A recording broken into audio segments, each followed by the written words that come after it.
कुछ खबरें खेल के मैदान से।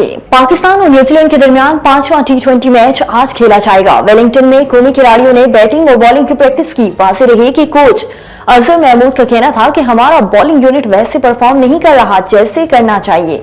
न्यूजीलैंड में बाउंस और पेस के चैलेंजेस हैं। उनका मजीद कहना था कि हारिस राव अच्छी बॉलिंग कर रहे हैं। 5वें T20 में कौमी टीम में तब्दीलियों का इंदिया भी दे दिया। वाज़ेह रही कि न्यूजीलैंड को 5 मैचों के सीरीज में 3-1 से फैसला कुन बरतरी हासिल है।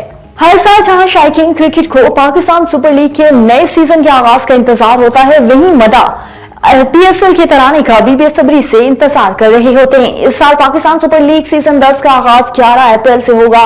ये इवेंट 18 मई तक कराची, लाहौर, मुल्तान और रावलपिंडी में खेला जाएगा। जहां शायकीन क्रिकेट को मैचेस का इंतजार है, वहीं इस बार भी PSL के तराने के हवाले से तजस्सुस बरकरार था। इस बार एंथम में कौन आवाज का जादू जगाएगा? ताहम पाकिस्तान क्रिकेट बोर्ड ने PSL 10 के ऑफिशियल तराने के गुलकार का ऐलान कर दिया।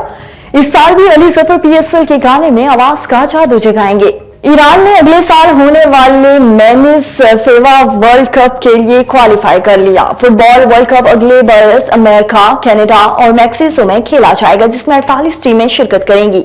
इन दोनों मुख्तलिफ बराज़मों में मेगा इवेंट के लिए क्वालिफाइंग राउंड जारी है। ईरान ने तेहरान के आजादी स्टेडियम में वर्ल्ड कप क्वालिफायर्स एशिया के ग्रुप ए के मैच में उज़्बेकिस्तान के खिलाफ मुकाबला 2-2 से बराबर करके फुटबॉल वर्ल्ड कप 2026 के लिए अपनी जगह पक्की कर ली।